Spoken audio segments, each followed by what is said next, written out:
In this video, we're going to continue to look at some of the benefits that free trade has for our living standards, focusing on how free trade and more trade in goods and services with the rest of the world can help to reduce inflation. So, free trade helps to lower prices for consumers for a whole range of reasons. Trade liberalisation and the removal of protection has slowed inflation significantly over the last sort of 20 to 30 years. So as global trade has increased from 38% to 64%, global annual average inflation rates have fallen significantly. So as we trade more and more with other countries, the increase in prices have gone up by from around 26 to 4%. So significant drops in inflation due to the increase in trade. There's a range of reasons for that, and they can all be linked to why trade helps our living standards. So low inflation gives us access to the cheaper suppliers. So Australians can import products from the cheaper suppliers that they would not have otherwise had access to. They're often cheaper, they're often of better quality.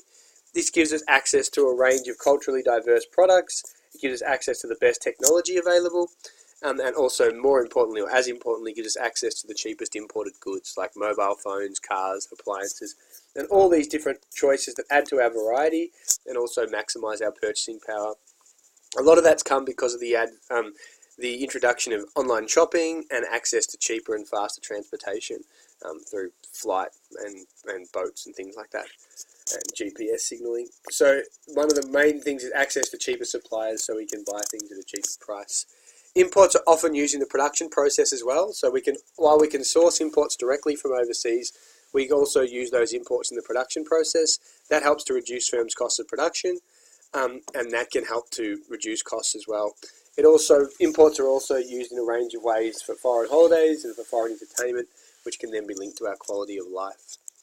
Increased local competition, so not only do we get access to cheaper suppliers, but the increase in competition from the reduction in protection helps to increase specialisation and boost productivity. So resources are more likely to be used to their optimal use, and opportunity cost is minimised because of the increase in competition.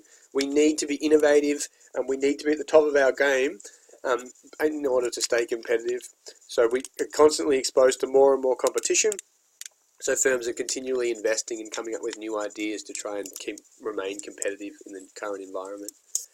It reduces market power. So the first reason it reduces inflation is because we get access to cheap suppliers. It encourages increased competition, and it reduces market power. So our big dominant firms that have worked in monopolies in the past now have pressure from foreign competition. They must fight for their survival and work to cut costs and be innovative, and that can all lead to reducing prices as well. And there's also encouraging them to keep their quality up. Increased wage competition. So again, we're competing with countries overseas because of the lack of protection, and that can lead to slow growth in wage costs because we need to keep wages down to remain competitive with other countries. So wages can often grow slower as well, and that's happening in Australia at the moment, and that's associated with the increased competition or wage competition from overseas. And the last one is economies of scale production, which we talked about in the last video. Growth in trade allows for firms to increase their size, and that way they can spread their fixed costs like advertising and equipment over a greater volume of production. So when you're linking why free trade leads to lower inflation, you can talk about cheaper suppliers, you can talk about increased competition forcing them to reduce their prices, you can talk about the fact that there's increased wage pressure to keep wages down, and you can also talk about the fact that there's economies of scale, which means that firms are naturally cheaper because they get to sell to a larger market and spread those fixed costs over a larger volume. Benefits for other benefits for trade. So these aren't directly related to inflation, but it also allows our exporters to sell more resources and generate more income. So a lot of jobs have come in areas of comparative advantage because we shift resources to those areas and we're now selling to a much larger market. That creates additional incomes in the economy. So for example, mining only employed around 2% of all Australians in the past. However, the flow-on effects can also lead to other industries. So the fact that we can export to other sectors can then lead to jobs in neighbouring industries like tourism and hotels and restaurants and bars and things like that all benefit from the miners or having more money. So it benefits our exporters in areas of comparative advantage and creates jobs and higher incomes in those areas. It also helps to boost our GDP. So countries that adopt free trade are likely to experience increased efficiency, which means they produce more. That boosts national output and increases GDP per capita. So countries that will specialise in areas of comparative cost advantage, and that generally leads to greater efficiency because they're producing in the areas that they're best suited, which allows them to expand the size of their PPF.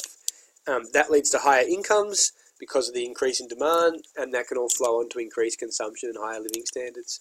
So trade can help to boost GDP and incomes because it encourages specialisation, which boosts efficiency going forward. Economies of scale, we talked about that in the past. It encourages innovation, so high levels of global competition will encourage firms to innovate and update and develop new technology. And it also gives us access to the cheapest materials and capital from overseas, which we can use to grow our productive capacity through importing machinery, importing good, high-quality products. Trade can also create jobs, so it can help to lower the unemployment rate. The increased efficiency from increased competition in the long term should help to keep production costs down, and that maximises firms' profitability. It also encourages them to expand, so when firms are more efficient, they're making more profit, and that can encourage them to grow in size. That creates jobs and reduces unemployment as well. So free trade can increase structural unemployment, but the idea is that in areas where we're not competitive, where we don't have comparative advantage, we often import more, and that's one of the big weaknesses of trade, and that's sort of talking about when we're looking at Trump's restrictions on trade, that's one of the big weaknesses, is that it can lead to structural unemployment in some areas, particularly if companies close down and relocate to other low-wage countries, or they may restructure their operations, become more automated. So there's sort of really three reasons why you might lose your job. One, the company stops producing because they're not competitive. Two, your company relocates to another country, so we outsource a lot of the work or we move offshore. And three, there might be a restructuring of operations, so some people lose their job as we look to be more capital intensive. So trade has a positive and negative impact on jobs, but it does increase access to resources. So some countries that have access to an abundance of capital resources and cheap finance, where others have a lot of natural resources. So free trade allows countries to trade goods and services based on what resources they have. So if they're a more capital intensive country, then they're able to benefit by producing manufactured goods. If they've got a high quality labour or labour resources, that can keep production costs cheap, and production may leave to those countries.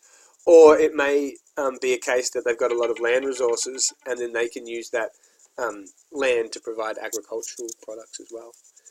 So trade gives businesses access to increased quantity and quality of resources which they can use to boost production.